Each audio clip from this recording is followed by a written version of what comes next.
Bienvenue dans ce nouvel épisode de Nafi sans filtre, ma série de podcasts vidéo diffusée sur ma page Instagram, des capsules courtes, vraies, où je vous partage mon combat, mon parcours, ma vie de femme, maman, entrepreneur. Est-ce qu'on peut être tout à la fois? Femme, maman, épouse, entrepreneur? Moi j'y ai cru, j'ai même essayé. Mais aujourd'hui je peux vous dire une chose, non, on ne peut pas être top partout et tout le temps. Et c'est ok. Pour ce deuxième épisode, je vous explique comment j'essaye de jongler entre mes différentes casquettes sans me perdre.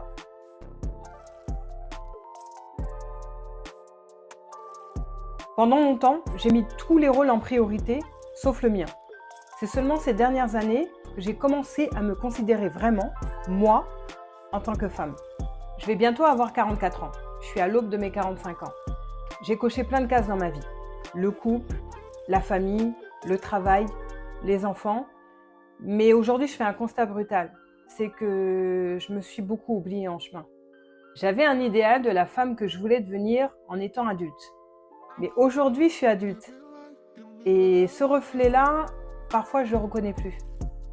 L'entrepreneuriat, c'est très prenant. Ça mange tout le temps. Même quand on pense faire une pause, il y a toujours une idée, un stress, une urgence. Et moi, mon corps a parlé. J'ai d'abord pris beaucoup de poids. Ensuite, j'ai perdu mes cheveux.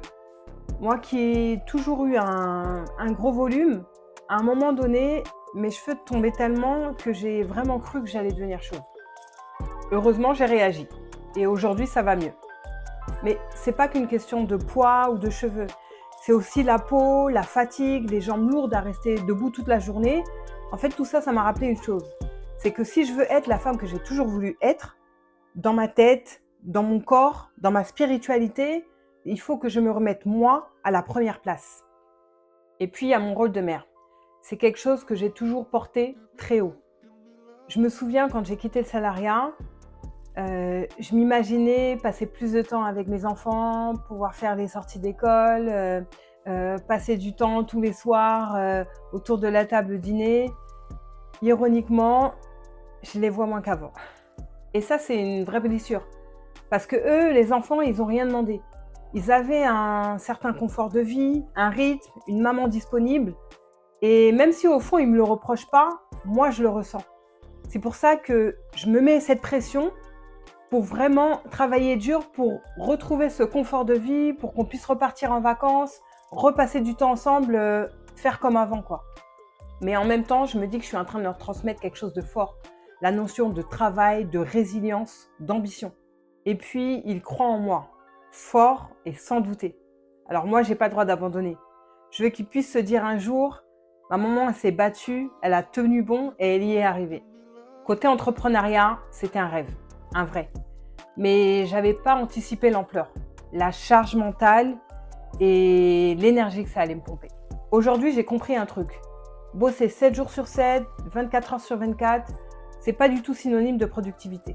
Au contraire, quand tu es crevé, tu travailles moins vite, tu travailles moins bien. Alors, j'ai appris à lever le pied et à choisir mes combats. Et le couple dans tout ça, c'est là que j'ai perdu plus de plumes. C'était censé être mon espace de sécurité. Mais voilà, tout le monde n'a pas la même endurance face à la vie, au travail et à l'ambition. Ce que j'ai compris et que je veux transmettre, c'est qu'il faut partager une vision commune. Pas forcément un projet, mais une vision. Tu peux pas forcer quelqu'un à partager, à suivre ton chemin si c'est pas le sien.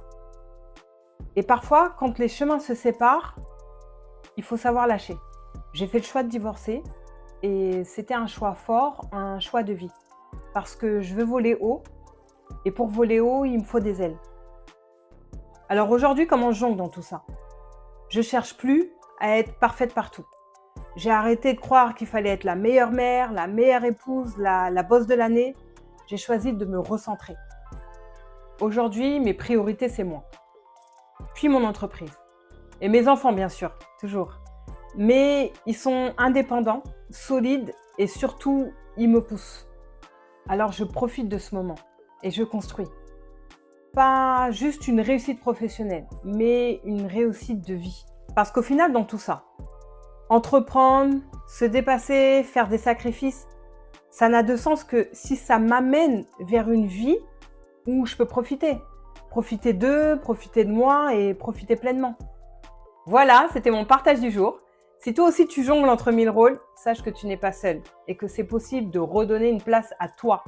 On ne peut pas être partout, mais on peut être pleinement là où on choisit d'être. On continue à en parler en commentaire si tu veux bien et abonne-toi. Je te dis à bientôt pour un nouveau sujet.